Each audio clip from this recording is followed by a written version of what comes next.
मणिपुर के छोटे से जंगल में एक बंटी कबूतर एक सुनार की दुकान में काम करता था। उसका मालिक कड़क सेठ बहुत ही लालची और कंजूस था। इसके साथ वो हर किसी पर शक किया करता था। उसकी दुकान में बंटी बहुत सालों से काम करता था, लेकिन हर रोज दुकान बंद करने से पहले कड़क बंटी की तलाशी करवाता था। लेकिन बंटी कभी भी बुरा नहीं मानता था। वो शिवजी का भक्त था। कड़क सेठ कहता है, बंटी, अब से त्योहार और शादियों का सीजन शुरू होने वाला है। मुझे इस बार ज्यादा से ज्यादा बिक्री चाहिए। कोई भी ग्राहक खाली हाथ नहीं जाना चाहिए। तो बंटी कहता है, कड़क सेठ जी, मैं आपके यहाँ 3 साल से काम कर रहा हूँ। आज तक इस दुकान से कोई भी खाली हाथ नहीं गया है, लेकिन क्या इस बार आप मेरी पगार बढ़ाएंगे? तो कड़क कहता है, नहीं, हर साल कोई ना कोई नुकसान होता ही है। अगर इस साल नहीं हुआ तो मैं पगार बढ़ा दूंगा। कड़क सेठ का एक बेटा था टिल्लू। टिल्लू बहुत ही बिगड़ा हुआ लड़का था। वो घर से पैसे चुरा लेता था। एक दिन कड़क सेठ बाहर गांव गया था। उसके पीछे से टिल्लू दुकान में आ जाता है और दुकान से पैसे और हीरे की अंगूठी चुरा लेता है। दुकान बंद करते समय बंटी देखता है कि पैसे और हीरे की अंगूठी गायब है। वो सेठ जी को बताता है। कड़क वापस आकर देखता है तो बंटी पर ही भड़क जाता है। ये क्या बंटी, इतने साल तुम मेरे यहाँ काम कर रहे हो। मैंने कहा था ना कि इस बार अगर नुकसान नहीं हुआ तो मैं तुम्हारी तनख्वाह बढ़ा दूंगा। तो बंटी कहता है, लेकिन सेठ जी, मेरा भरोसा कीजिए, आपका बेटा टिल्लू दुकान आया था तब ही ऐसा हुआ है। तो कड़क कहता है, मेरे बेटे को तुम बदनाम कर रहे हो। तुम्हारी इतनी हिम्मत, मुझे मेरी नुकसान की भरपाई करके दो। कुछ दिनों बाद टिल्लू दुकान में आता है। तब कड़क सेठ दुकान में नहीं रहता है और वो बंटी के पीछे 1 लाख वाला फोन चुरा लेता है। बंटी दुखी मन से दुकान से चला जाता है। वो एक पेड़ के नीचे बैठकर रोने लगता है। हे भोलेनाथ, मैंने कभी भी किसी का 1 रुपया नहीं चुराया है। अब मैं क्या करूं? इतना बड़ा कलंक मेरे मत्थे लग गया है। मेरे पास तो इतने पैसे नहीं है कि मैं कड़क सेठ को पैसे दे सकूं। मैं आखिर करूं तो क्या करूं? मुझे आप ही रास्ता दिखाए। उसका रोना सुनकर पेड़ के पीछे से साधु आता है और उसे कहते हैं, बेटा क्या हुआ, क्यों इतने दुखी हो? तुम तो बहुत सीधे सीधे दिखते हो, मुझे बताओ। बंटी पूरी बात साधु को बता देता है। साधु अपने कमंडल से एक रुद्राक्ष निकाल कर देते हैं। तुम चिंता मत करो बेटा, तुम तो भोलेनाथ के भक्त हो। फिक्र मत करो, तुम्हारी सारी तकलीफें दूर हो जाएंगी। जय भोले बाबा। बंटी के वहाँ से जाते ही साधु का रूप बदल जाता है। वो शिवजी थे जो अपने भक्त से मिलने आए थे। दूसरे दिन, अरे ये क्या, मेरी दुकान से आज फिर से पैसे चोरी हो गए हैं। ऐसा कैसे हो सकता है? अब तो बंटी भी नहीं है। तो साधु कहते हैं, कड़क सेठ, मैं तुम्हें एक चेतावनी देने आया हूँ। तुम्हारा बेटा टिल्लू असली चोर है।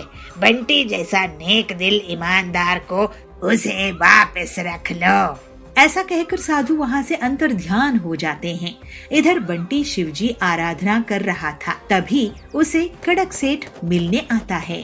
बंटी, मैं तुमसे माफी मांगने आया हूँ। मुझे एक चमत्कारी साधु बाबा ने दर्शन देकर सब सच सच बताए हैं। साधु बाबा, वो जरूर भोलेनाथ है। आप मुझसे माफी मत मांगिए कड़क सेठ जी।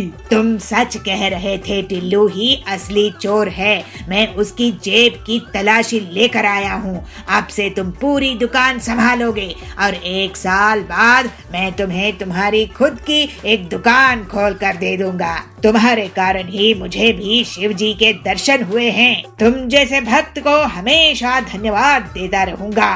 फिर बंटी पूरी ईमानदारी के साथ फिर से काम में लग जाता है और शिवजी की कृपा से सेठ को अच्छा मुनाफा होता है और 1 साल बाद वो बंटी के लिए दुकान खोल देता है। इस तरह से बंटी की भक्ति उसकी रक्षा करती है। वो भोले बाबा की भक्ति रोज करता रहता है।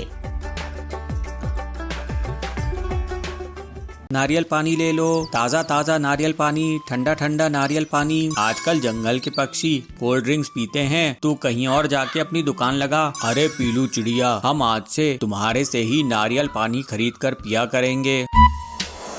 बबलू कबूतर नारियल पानी बेचकर अपने परिवार का गुजारा किया करता था। वो सुबह सुबह नारियल पानी बेचने के लिए अपने घर से निकल जाया करता था। नारियल पानी ले लो, ठंडा ठंडा नारियल पानी ले लो, नारियल पानी ताज़ा ताज़ा नारियल पानी। अरे ओ नारियल पानी वाले भैया, जरा इधर आना, ये लो भैया, ये ताज़ा ताज़ा नारियल पानी पियो। इस तरह बबलू दिन भर घूम घूम कर नारियल पानी बेचा करता था। शाम को बबलू घर वापस आकर अपनी पत्नी पीलू को पैसे देता है। ये ले पीलू, आज की कमाई, इसमें से आधे पैसे तू अलग जमा करके रख ले, अपने बेटे की पढ़ाई के काम आएंगे। पीलू उससे कहती है, सुनिए जी, आप अपनी तबीयत का भी ख्याल रखा कीजिए, आजकल आपकी तबीयत ठीक नहीं रहती है। अरे क्या करूं पीलू, मुझे तो दिन भर मेहनत करना ही पड़ेगा ना, आखिर अपने बच्चे के भविष्य का सवाल है। इस तरह उनके दिन बीत रहे थे। एक दिन बबलू जब नारियल पानी बेच रहा होता है तो उस पर बाज हमला कर देता है। उस बाज का शिकार बन जाता है।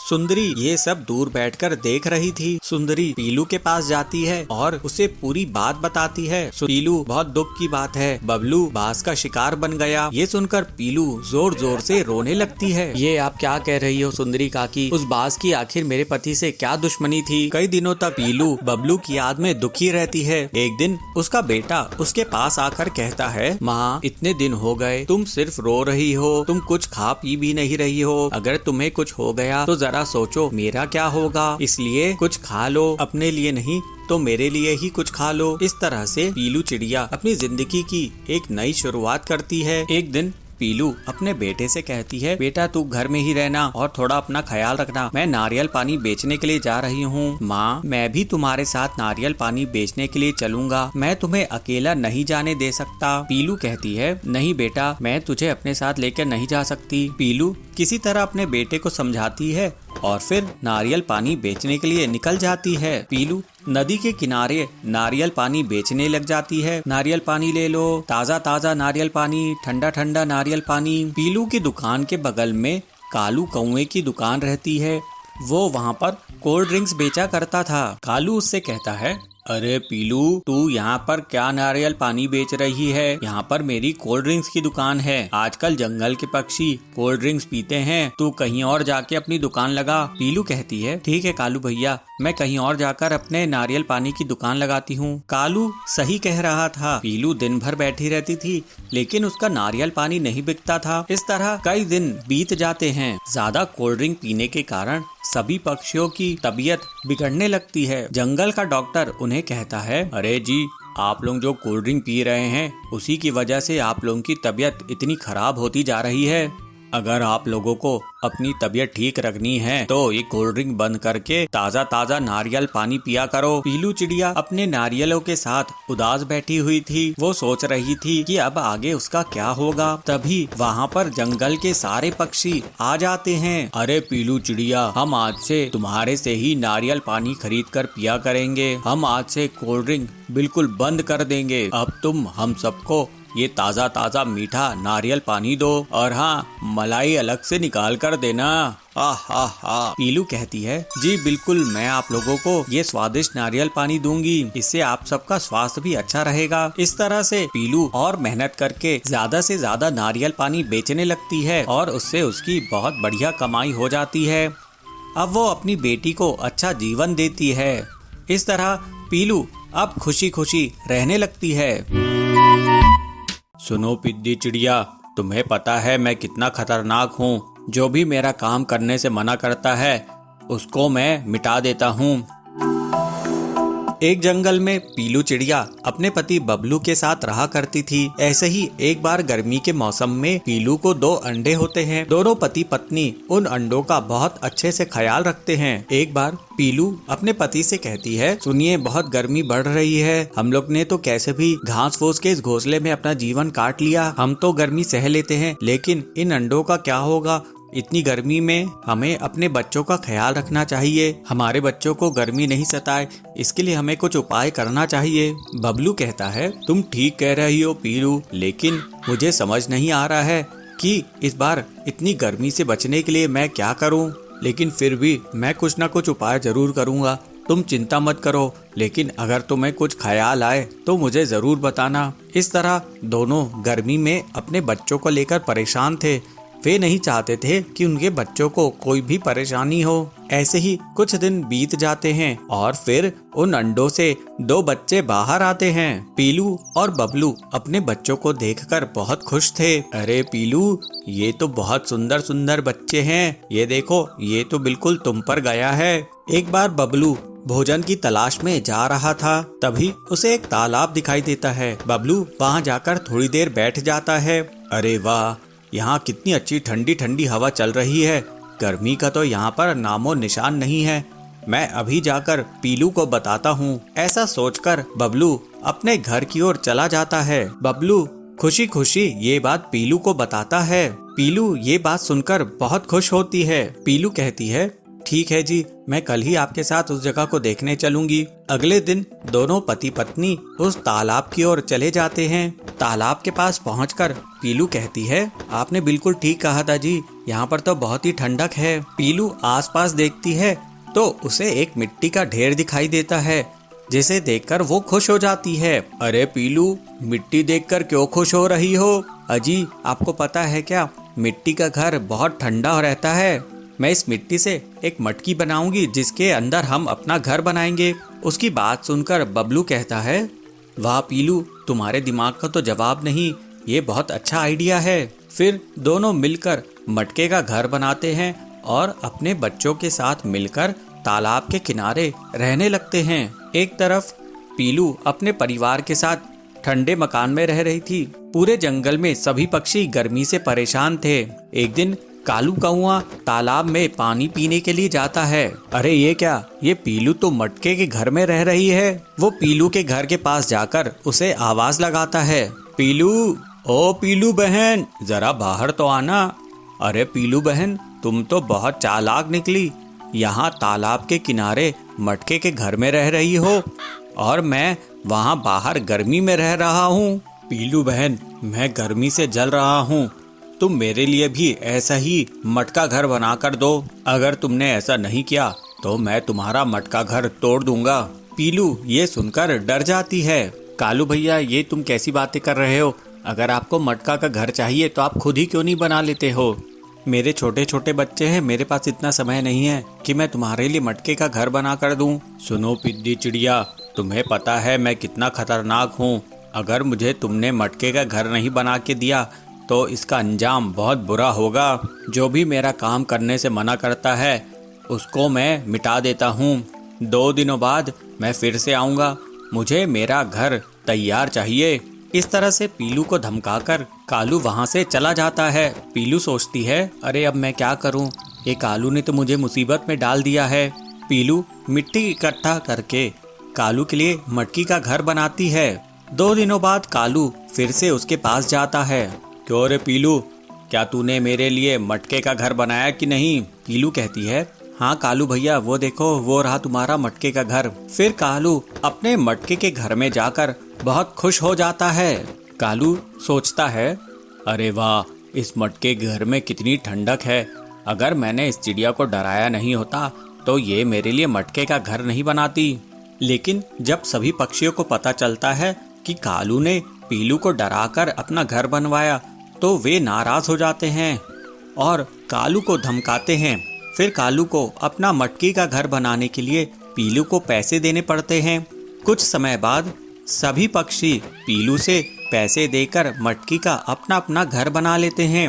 इस तरह से पीलू सबके लिए मटके का घर बनाकर बहुत खुश होती है। इससे उसकी आमदनी भी हो जाती है।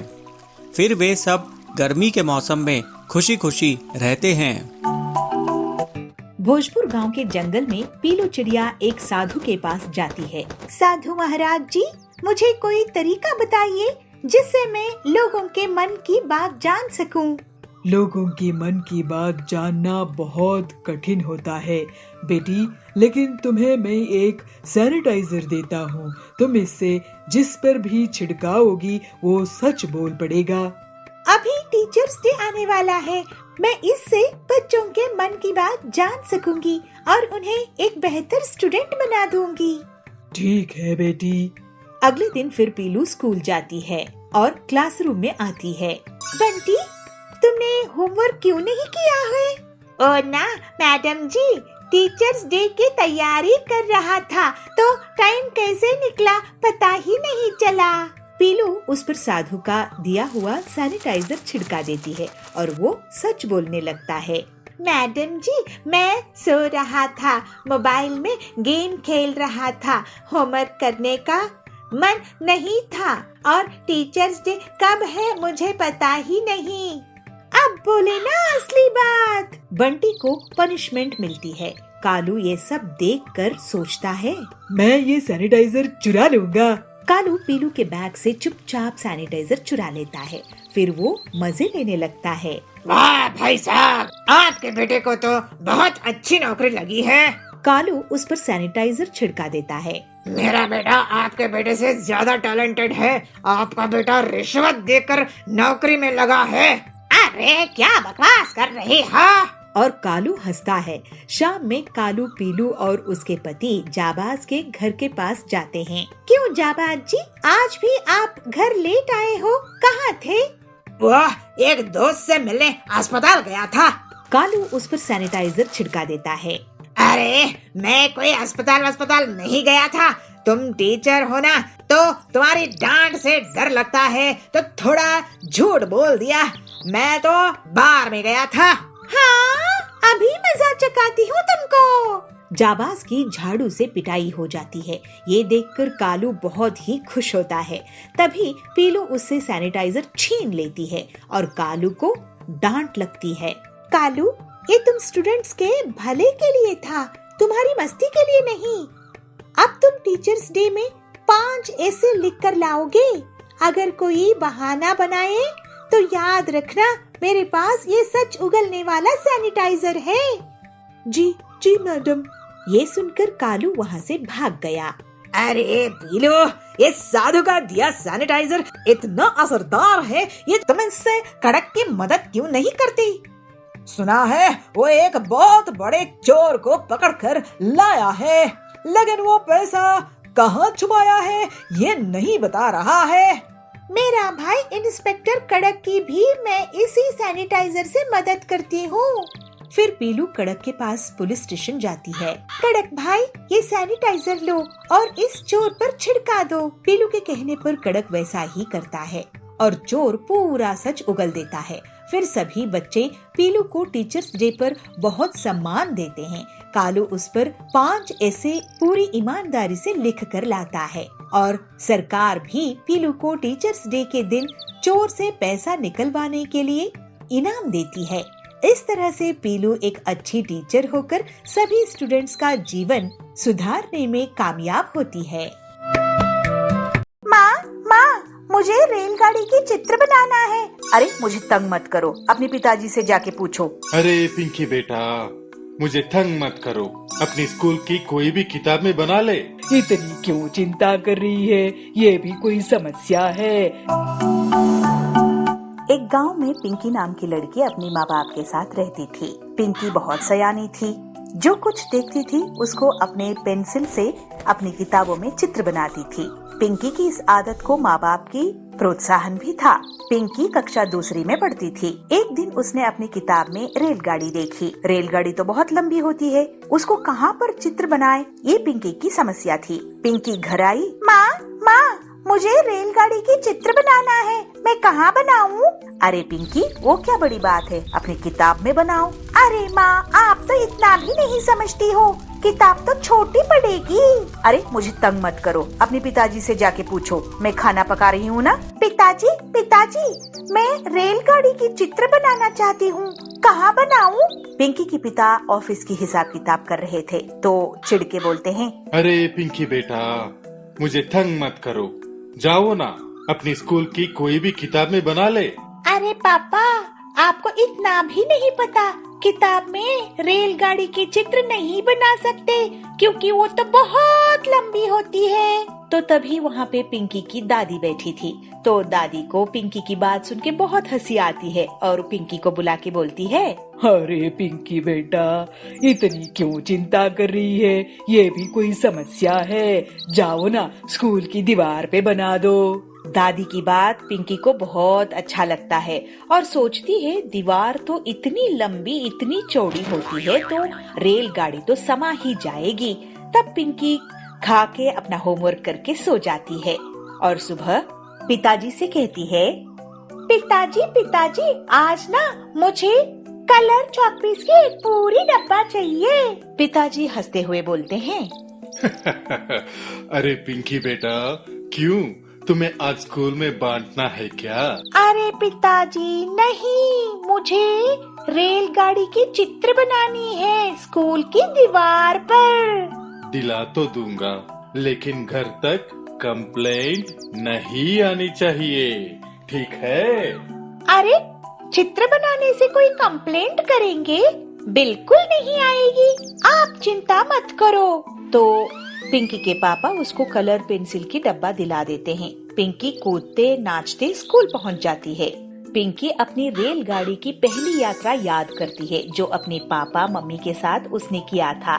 पिंकी चौक उठाई और फिर क्या था, दीवार पर रेलगाड़ी का इंजन बना दिया।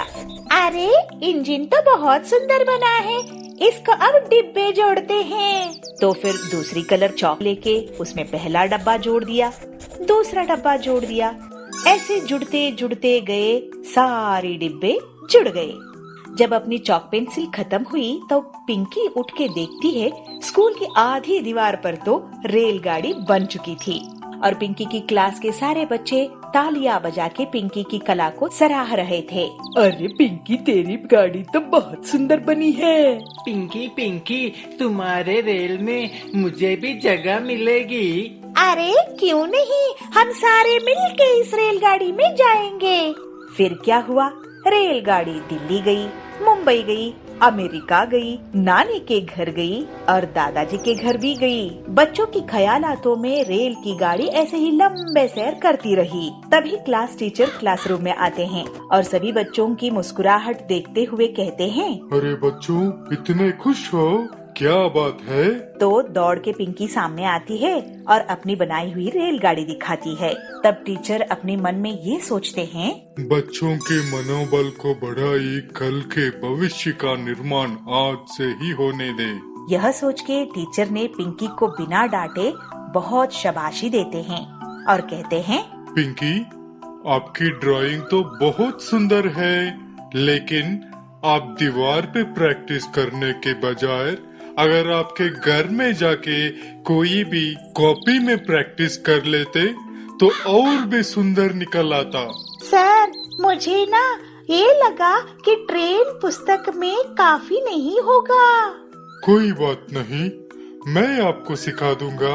इस बात से पिंकी बहुत खुश होती है और टीचर पिंकी की कॉपी में एक अच्छे से सुंदर से रेलगाड़ी बना देते हैं।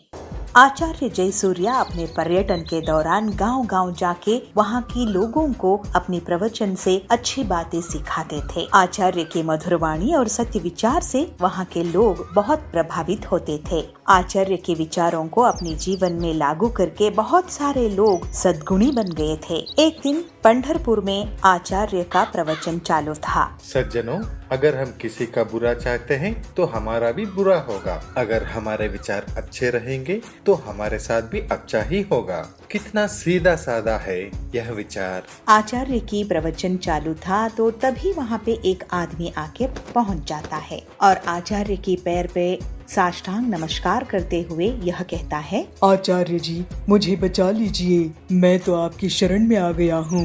अरे मैं कौन होता हूँ तुम्हें बचाने वाला? हम सब की रक्षा तो परमेश्वर करता है। आचार्य जी, आप ऐसा मत कहिए। हमने देखा है आपकी वाणी से बहुत सारे लोग अपनी जिंदगी संवार चुके हैं। सब आपकी नाम की जपमाला जपते हैं। अच्छा बंधु, आपका समस्या क्या है बताओ। मैं एक डकैत हूँ। तभी सभा में बैठे सारे लोग एक दूसरे के कानों में खुसर पुसर करने शुरू कर देते हैं। अरे मैंने तो सोचा ही नहीं था कि ये डाकू है। अरे मैं सोच रहा था मेरी अंगूठी कहाँ गई, इसी ने चुराया होगा।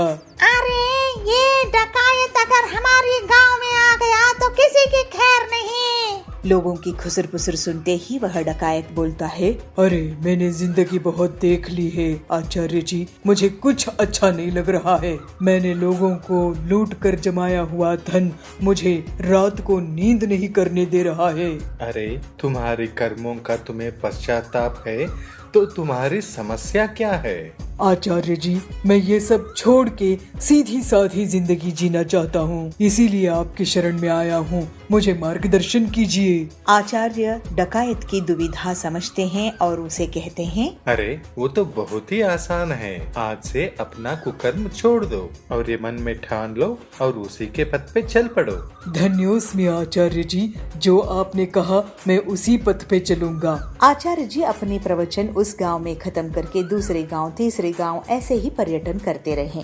तो एक दिन वही डकायत फिर से आचार्य जी से मिलता है। आचार्य, आपने जो कहा था उस रास्ते पे चलने की मैंने बहुत कोशिश की, मगर क्या करे, मेरी हाथों को चोरी करने की आदत हो गई है, छूट ही नहीं रही है। आचार्य, कोई दूसरा उपाय बता दीजिए ताकि मैं भी अच्छा इंसान बन के जिंदगी बिता सकूं। आचार्य हंसते हुए कहते हैं, अच्छा ये बात है, तुम आदत से मजबूर हो तो ठीक है, तुम हर दिन अपने ही काम करते रहना, मगर तुम जो भी काम करोगे उसे मेरे प्रवचन में आके बताते रहना, तब तुम्हें कोई पाप नहीं लगेगा।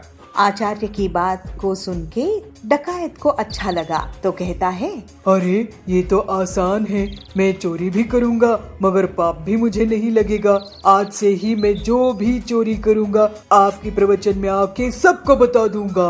ऐसे कह के डकायत वहाँ से निकल जाता है और कितने ही दिन बीत गए मगर डकायत वापस नहीं आता है आचार्य के पास। तभी अचानक एक दिन आचार्य के शिष्य को उसकी याद आती है और शिष्य कहते हैं, गुरुजी, कितने दिन हो गए लेकिन वो डकायत तो आज तक आपके पास वापस आया ही नहीं। तो इसका मतलब आपका बताया हुआ बातों से उसके ऊपर कोई भी प्रभाव नहीं हुआ क्या? ऐसा नहीं है मेरा शिष्य, उस पर प्रभाव हुआ है तभी उसी ने वापस नहीं आया। मेरा कहना है उसने चोरी करना छोड़ दिया होगा, इसीलिए उसने यहाँ नहीं आया है, वरना वो कभी का आ जाता। मगर गुरुजी, ये कैसे हो सकता है? उस डकायत को अपने चोरी करना छोड़ने की लालच थी। चोरी करना बहुत ही आसान है शिष्य, लेकिन उसे सबके सामने ऐलान करना, अपने आप को उससे प्रायश्चित करना बहुत ही कठिन होता है और यह बात उसे समझ में आ गया है। और अच्छे काम करने की बातें मेरे पास आके बताने की वजह भी नहीं है और इसीलिए मुझे तो विश्वास है वो डाकू सुधर गया होगा। ऐसे कह के आचार्य अपने शिष्य को विवरण देते हैं। और एक दिन आचार्य की प्रवचन चल रही थी तो उसी गांव में रहने वाला वह डकायत आचार्य को मिलने आया और आचार्य से कह रहा है, आचार्य, आपकी वाणी ने मेरे जीवन की पथ ही बदल दी। मैं अब जिंदगी से बहुत खुश हूँ। उस दिन से आज तक मैंने एक भी चोरी नहीं की। भले ही मैं कुछ दिन भूखा था मगर आज मैं कष्ट से अपनी जिंदगी को संवार रहा हूँ। कहते हैं ना, श्रम का फल मीठा होता है, तो मुझे भी यह श्रम बहुत आनंद दे रहा है। आपकी आशीर्वाद मुझ पर सदा ऐसे ही बने रहे आचार्य। ऐसे कह के साष्टांग नमस्कार करता है। यह बातें सुनकर आचार्य की मन भी बहुत प्रसन्न हुआ और वह डकायत को कहते हैं, अब तुम्हें कोई प्रायश्चित की जरूरत नहीं है, अब तो तुम सदाचारी बन गए हो, तुम सदा सुखी रहो। ऐसे कहते हुए आचार्य अपने प्रवचन के लिए अगले गांव निकल पड़ते हैं। हीरापुर गांव के जंगल में कड़क सेठ बहुत ही अमीर, लालची और धोखेबाज सेठ था। उसके बेहिसाब संपत्ति थी। पेट्रोल पंप, फिल्म थिएटर, गाड़ियों का कारोबार, सोने हीरे की दुकानें वगैरह थी। कड़क जल्द ही एक मॉल भी शुरू कर देता है। पिलू उसी गांव में एक छोटी सी किराना दुकान चलाती थी, लेकिन आजकल उसकी दुकान में भीड़ नहीं रहती थी। वो काफी परेशान रहने लगी। उसी समय टिल्लू आता है। केला दे दे, एक कोल्ड ड्रिंक देना था। ये लो कोल्ड ड्रिंक। टिल्लू भैया, आजकल ज्यादा लोग मेरी दुकान में आते नहीं हैं। क्या तुम बता सकते हो ऐसा क्यों है? हाँ, आजकल क्या है ना, सभी चीज ऑनलाइन ही मिल जाती है। माचिस से लेकर कार तक सब कुछ ऑनलाइन इंटरनेट में मिल जाता है। और देखो, एक डिलीवरी बॉय जा रहा है। अच्छा, तो ये लोग हैं जो सामान डिलीवर करते हैं ऑनलाइन कंपनियों के लिए। लेकिन इसमें हम छोटे दुकानदारों का क्या फायदा है? तुम ऐसा करो कि किसी मेन मार्केट जगह में अपनी दुकान लगा लो। बड़ी दुकानों में भीड़ रहेगी, कुछ लोग तुम्हारे यहाँ भी आ जाएंगे। इसके बाद पीलू घर आके अपने पति बंटी को सब कुछ बताती है। तो बंटी कहता है, कड़क सेठ का मॉल इस जंगल में बहुत चलता है, क्यों ना तुम उसी के बगल में दुकान खोल लो, पैसों का इंतजाम मैं कर दूंगा। लेकिन कड़क सेठ बहुत चालाक था।